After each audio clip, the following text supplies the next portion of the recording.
Mesdames, Messieurs, bonjour. C'est un plaisir de vous retrouver. Voici les titres de ce journal.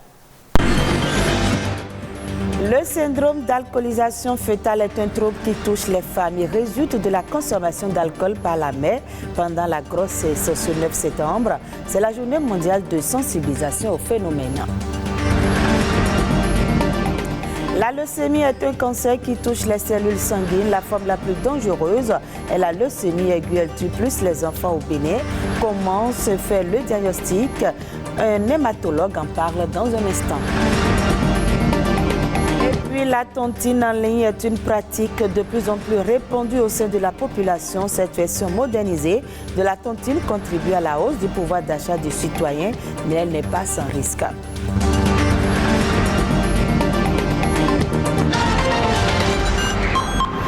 Merci de votre fidélité. Peut-on boire de l'alcool pendant la grossesse? La réponse est oui, mais il ne faut pas en abuser. La consommation excessive d'alcool pendant la grossesse a de nombreuses conséquences sur la santé du bébé à naître. Les troubles causés par la prise d'alcool sont appelés syndrome d'alcoolisation fœtale. La journée mondiale de sensibilisation au phénomène est célébrée ce 9 septembre. Nadège Omoladesani s'est intéressé au sujet. Voici son reportage. Pas de prise d'alcool pendant la grossesse. C'est le moyen le plus sûr d'éviter les troubles liés à l'alcool chez le bébé à naître, même si des études scientifiques ne permettent pas à l'heure actuelle de définir un seuil en dessous duquel la consommation d'alcool n'a pas de conséquences néfastes sur le fœtus. Les spécialistes sont prévoyants. Ils sensibilisent le patiente à renoncer à l'alcool dès qu'une grossesse est planifiée ou a débuté. Même pas un verre de vin, même pas un verre de bière, même pas du panaché. N'importe quoi qui contient de l'alcool, à quelque quantité, à quelque pourcentage, proportion que ce soit, il s'agit du produit alcool qui ne doit pas entrer dans le sang maternel pendant que l'enfant est en train de se développer, parce que ça passe directement au fœtus. À en croire le spécialiste, la plupart des femmes enceintes n'éprouvent aucune difficulté à renoncer à l'alcool. Très peu d'entre elles ont du mal à s'en passer. Pour ces dernières, les conséquences sur le fœtus sont inévitables et multiples. Mieux, le développement du bébé au cours de la grossesse ne sera pas sans conséquences. Les nouveaux-nés béninois, ils ont entre 2,750 kg et 3,350 kg. Donc, les bébés comme ça peuvent naître avec 2,2 kg, 2,3 kg. Ce qui les rend vulnérables. Ce qui les rend vraiment fragiles à la naissance avec des risques de décès. Il peut y avoir des difformités. Ensuite, donc, il peut y avoir des aspects au niveau de la face. Par exemple, le raccourcissement des fentes palpébrales. Vous voyez la fente des paupières. De l'avis des gynécologues, plusieurs autres conséquences découlent de la consommation de l'alcool par la future maman. Le nourrisson peut de ce fait présenter des malformations de certains de ses organes tels que le cœur et les reins. Les troubles au niveau du système nerveux central, un quotient intellectuel inférieur à la normale, des troubles visuels. On peut aussi noter une hyperactivité comme conséquence liée à la consommation de l'alcool durant la grossesse. Chez la femme enceinte, même si le risque d'avortement ou d'accouchement précoce est négligeable, elle peut cependant subir une interruption de sa grossesse suite au décès du fœtus. Si par chance, le fœtus venait à naître, les conséquences liées à la consommation de l'alcool seront présentes toute sa vie durant et peuvent constituer un frein à son intégration familiale et sociale. Nous restons toujours dans le domaine de la santé pour parler cette fois-ci de la leucémie. Elle est un cancer des tissus responsable de la formation du sang dans l'organisme humain. Cette maladie débute habituellement par une anomalie dans la moelle osseuse. Au Bénin, la leucémie aiguë tue plus les enfants que les adultes. L'accès à un bon diagnostic existe-t-il et de quel traitement dispose-t-on aujourd'hui? Romaric Massi, hématologue au Centre national hospitalier et universitaire, nous en parle. La leucémie, sous-entendu la leucémie aiguë, qui est la forme la plus aiguë des leucémies, existe au Bénin. Cette pathologie touche aussi bien les enfants que les adultes. Il faut savoir qu'en matière de cancer des enfants, les leucémies aiguës représentent à peu près le tiers, 30 à 40% des cancers pédiatriques. Et donc ces pathologies tuent aussi bien les enfants que les adultes.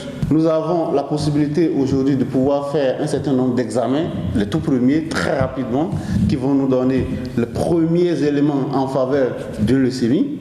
Les données que nous avons aujourd'hui sont des données du CNHU, notamment du service d'hématologie, où nous avons fait le premier point du semestre de 2019, le premier semestre de 2019, où nous étions déjà à 80 cas de cancer de sang globalement, dont 20 cas de cancer de sang pédiatrique, ce que nous appelons la leucémie aiguë. Lorsque vous faites le diagnostic de votre patient, vous avez des éléments pronostiques que vous allez rechercher, qui vont vous permettre de classer votre patient.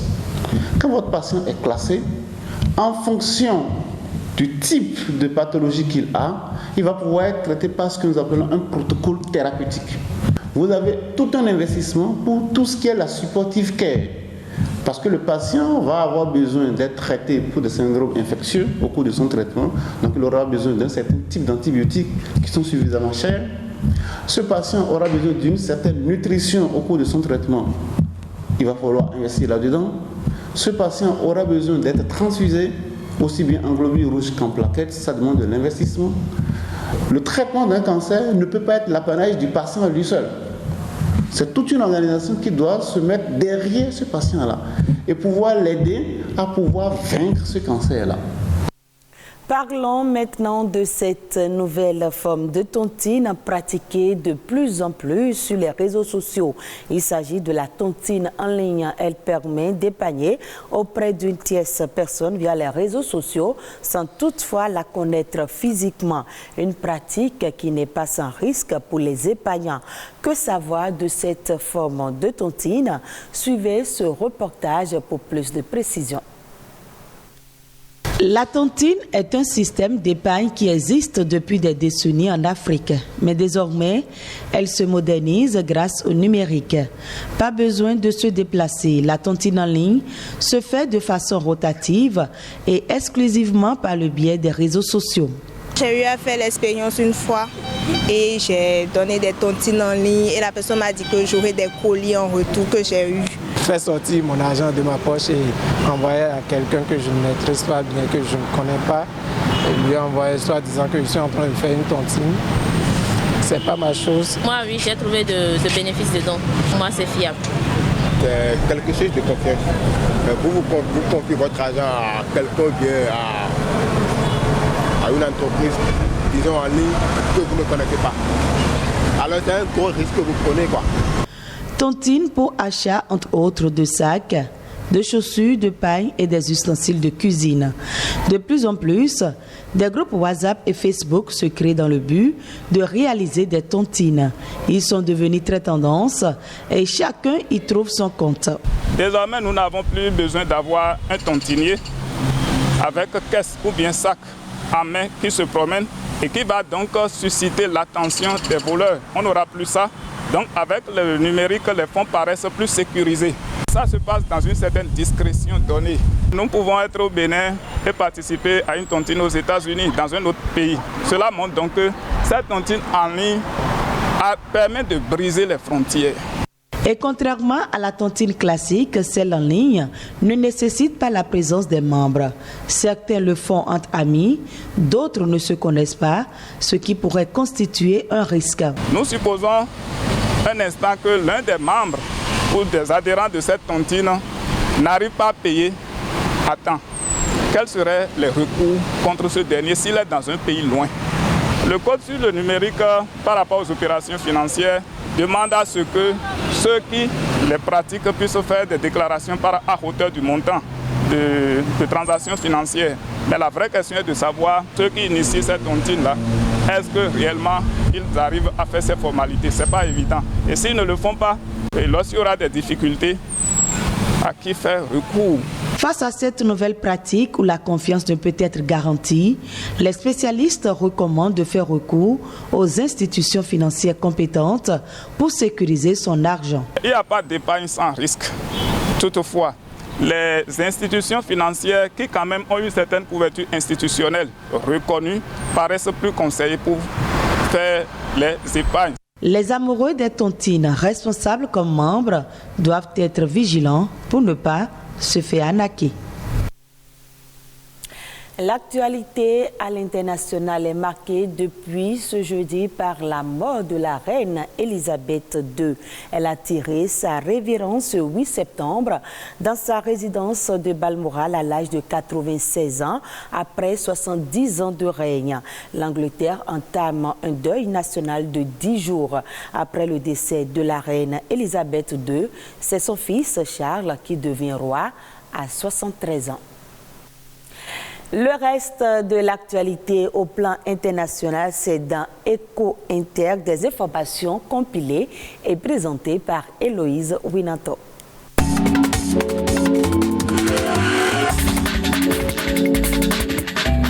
Face à une énergie trop chère, des entreprises européennes arrêtent de produire. L'envolée des prix de l'électricité et du gaz fragilise beaucoup d'entreprises. Le groupe Aluminium Dunkerque, la plus grande fonderie d'aluminium primaire de l'Union européenne, est le premier site industriel français en termes de consommation d'électricité, pourrait bientôt réduire sa production de 20%.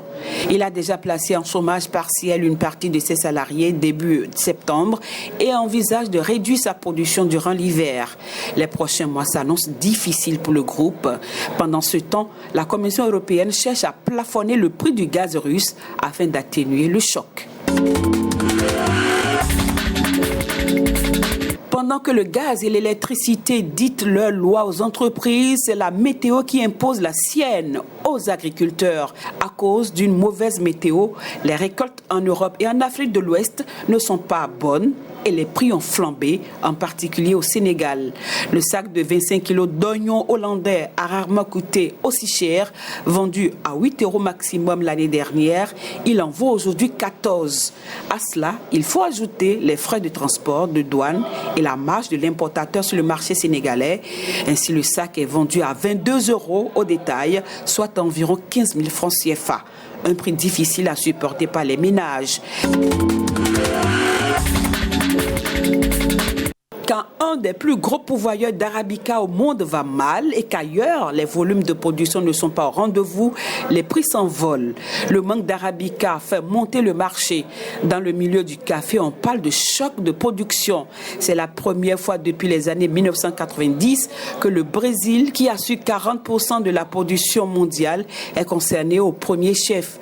En cause, 3 gelées consécutives dans le pays en juin 2021. Résultat, la campagne brésilienne 2021-2022 s'est distinguée par une production très basse et celle de 2022-2023 s'annonce moins bonne en raison de l'impact des gelées et des conditions très sèches ces derniers mois. Enfin, le Bitcoin fait le yo-yo au Salvador. Un an après son instauration comme monnaie légale, à côté du dollar, le Bitcoin joue avec les nerfs des Salvadoriens. Le gouvernement aurait déboursé 375 millions de dollars pour le déploiement des crypto-monnaies, soit plus de 26 milliards de francs CFA. Mais avec la chute vertigineuse du Bitcoin, cet investissement a fondu de moitié en quelques mois seulement, selon l'agence de notation financière Moody's. Le Salvador a adopté le Bitcoin comme monnaie officielle en septembre 2021. Le but affiché du président Nayib Bukele est de faciliter les envois d'argent des émigrés salvadoriens, notamment depuis les États-Unis vers les pays d'origine, en évitant les frais bancaires. Ces transferts représentent en effet plus d'un quart du PIB du Salvador.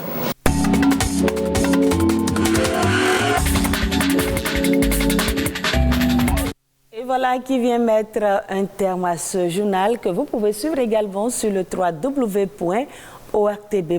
Merci à vous de nous avoir suivis.